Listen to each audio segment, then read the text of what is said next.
ಕಾಂಗ್ರೆಸ್ ಪಕ್ಷದ ಹಿರಿಯ ಶಾಸಕರು ಬಿ.ಆರ್. ಪಾಟೀಲ್ ಅವರು ಬಹಳ ಗಂಭೀರವಾಗಿರ್ತಕ್ಕಂಥ ವಿಚಾರವನ್ನ ಮತ್ತೆ ರಾಜ್ಯದ ಪರಿಸ್ಥಿತಿಯ ಬಗ್ಗೆ ಇವತ್ತು ಬೆಳಕನ್ನ ಚೆಲ್ಲಿದ್ದಾರೆ. ಇವತ್ತು ಬಿ.ಆರ್. ಪಾಟೀಲ್ ಅವರು ಹೌಸಿಂಗ್ ಡಿಪಾರ್ಟ್ಮೆಂಟ್ ಅಲ್ಲಿ ಯಾವ ಇಲಾಖೆ ಬಡಬಗ್ಗರಿಗೆ ರಾಜ್ಯದಲ್ಲಿ ಮನೆಗಳನ್ನ ಕೊಡಬೇಕಾಗಿತ್ತು, ಅಲ್ಲೂ ಕೂಡ ಯಾವ ರೀತಿ ಭ್ರಷ್ಟಾಚಾರ ನಡೀತಾ ಇದೆ ಅನ್ನೋದನ್ನ ಇವತ್ತು ರಾಜ್ಯದ ಜನತೆ ಮುಂದೆ ಒಂದು ಬಿಚ್ಚಿಟ್ಟಿದ್ದಾರೆ. ಆದ್ರೆ ಒಬ್ಬ ಪ್ರಾಮಾಣಿಕ ಬಿ.ಆರ್. ಪಾಟೀಲ್ ಅವ್ರನ್ನ ಇವತ್ತು ಆಡಳಿತ ಪಕ್ಷದವರ ಯಾಕೆ ಈಗ ಮಾತಾಡ್ತಿದ್ರಿ ಅಂತ ಹೇಳಿ ಎಲ್ಲೊಂದ್ ಕಡೆ ಬೆದರಿಸ್ತಕ್ಕಂಥ ಕೆಲಸನೂ ಕೂಡ ಆಗ್ತಾ ಇದೆ. ಆದ್ರೆ ಒಂದಂತೂ ಸತ್ಯ, ಕರ್ನಾಟಕ ರಾಜ್ಯದಲ್ಲಿ ಈ ಕಾಂಗ್ರೆಸ್ ಸರ್ಕಾರ ಬಂದಾಗಿನಿಂದ ರಾಜ್ಯದಲ್ಲಿರ್ತಕ್ಕಂಥ ಬಡವರಿಗೆ, ರೈತರಿಗೆ ಒಂದು ರೀತಿ ಶಾಪ ಆಗಿ ಪರಿಣಮಿಸಿದೆ. ಕಾಂಗ್ರೆಸ್ ಸರ್ಕಾರದಿಂದ, ಸಿದ್ದರಾಮಯ್ಯ ಸರ್ಕಾರದಿಂದ ರಾಜ್ಯದಲ್ಲಿ ಯಾವ ಬಡವರಿಗೂ ಕೂಡ ಅನುಕೂಲ ಆಗೋದಿಲ್ಲ. ಹಿಂದೆ ಯಡಿಯೂರಪ್ಪನವರು ಮುಖ್ಯಮಂತ್ರಿಗಳಿದ್ದಾಗ ಇವತ್ತು ಅನೇಕ ಬಡವರ ಪರವಾಗಿರ್ತಕ್ಕಂಥ ಯೋಜನೆಗಳು, ಮನೆಗಳನ್ನ ಕೊಟ್ಟಿದ್ರು.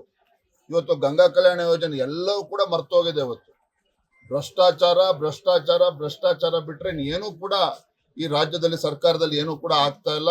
ಎಲ್ಲೋ ಒಂದ್ ಕಡೆ ಸ್ಟೇಟ್ ಸ್ಪಾನ್ಸರ್ಡ್ ಕರಪ್ಷನ್, ರಾಜ್ಯ ಸರ್ಕಾರವೇ ಇವತ್ತು ಭ್ರಷ್ಟಾಚಾರಕ್ಕೆ ಇವತ್ತು ಉತ್ತೇಜನ ನೀಡ್ತಾ ಇದೆ, ಬೆಂಬಲವನ್ನ ನೀಡ್ತಾ ಇದೆ. ಇವೆಲ್ಲವೂ ಕೂಡ ಬಿ.ಆರ್. ಪಾಟೀಲ್ ಅವರ ಹೇಳಿಕೆಯಿಂದ ಗೊತ್ತಾಗ್ತಾ ಇದೆ. ಇವತ್ತು ನಾವು ಕೂಡ ಭಾರತೀಯ ಜನತಾ ಪಾರ್ಟಿ ಇವೆಲ್ಲ ವಿಚಾರಗಳನ್ನ ಇಟ್ಕೊಂಡು ನಾವು ಬೀದಿಗಳನ್ನ ಮತ್ತೆ ಹೋರಾಟವನ್ನ ಕೈಗೊಳ್ತೇವೆ. ಕಾಂಗ್ರೆಸ್ ಪಕ್ಷದ ಹಿರಿಯ ಶಾಸಕರು ಬಿ.ಆರ್. ಪಾಟೀಲ್ ಅವರು ಬಹಳ ಗಂಭೀರವಾಗಿರ್ತಕ್ಕಂಥ ವಿಚಾರವನ್ನ ಮತ್ತೆ ರಾಜ್ಯದ ಪರಿಸ್ಥಿತಿಯ ಬಗ್ಗೆ ಇವತ್ತು ಬೆಳಕನ್ನ ಚೆಲ್ಲಿದ್ದಾರೆ. ಇವತ್ತು ಬಿ.ಆರ್. ಪಾಟೀಲ್ ಅವರು ಹೌಸಿಂಗ್ ಡಿಪಾರ್ಟ್ಮೆಂಟ್ ಅಲ್ಲಿ ಯಾವ ಇಲಾಖೆ ಬಡಬಗ್ಗರಿಗೆ ರಾಜ್ಯದಲ್ಲಿ ಮನೆಗಳನ್ನ ಕೊಡಬೇಕಾಗಿತ್ತು, ಅಲ್ಲೂ ಕೂಡ ಯಾವ ರೀತಿ ಭ್ರಷ್ಟಾಚಾರ ನಡೀತಾ ಇದೆ ಅನ್ನೋದನ್ನ ಇವತ್ತು ರಾಜ್ಯದ ಜನತೆ ಮುಂದೆ ಒಂದು ಬಿಚ್ಚಿಟ್ಟಿದ್ದಾರೆ. ಆದ್ರೆ ಒಬ್ಬ ಪ್ರಾಮಾಣಿಕ ಬಿ.ಆರ್. ಪಾಟೀಲ್ ಅವ್ರನ್ನ ಇವತ್ತು ಆಡಳಿತ ಪಕ್ಷದವರ ಯಾಕೆ ಈಗ ಮಾತಾಡ್ತಿದ್ರಿ ಅಂತ ಹೇಳಿ ಎಲ್ಲೊಂದ್ ಕಡೆ ಬೆದರಿಸ್ತಕ್ಕಂಥ ಕೆಲಸನೂ ಕೂಡ ಆಗ್ತಾ ಇದೆ.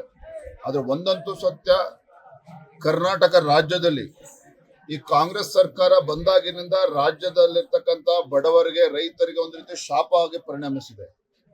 ಕಾಂಗ್ರೆಸ್ ಸರ್ಕಾರದಿಂದ, ಸಿದ್ದರಾಮಯ್ಯ ಸರ್ಕಾರದಿಂದ ರಾಜ್ಯದಲ್ಲಿ ಯಾವ ಬಡವರಿಗೂ ಕೂಡ ಅನುಕೂಲ ಆಗೋದಿಲ್ಲ. ಹಿಂದೆ ಯಡಿಯೂರಪ್ಪನವರು ಮುಖ್ಯಮಂತ್ರಿಗಳಿದ್ದಾಗ ಇವತ್ತು ಅನೇಕ ಬಡವರ ಪರವಾಗಿರ್ತಕ್ಕಂಥ ಯೋಜನೆಗಳು, ಮನೆಗಳನ್ನ ಕೊಟ್ಟಿದ್ರು.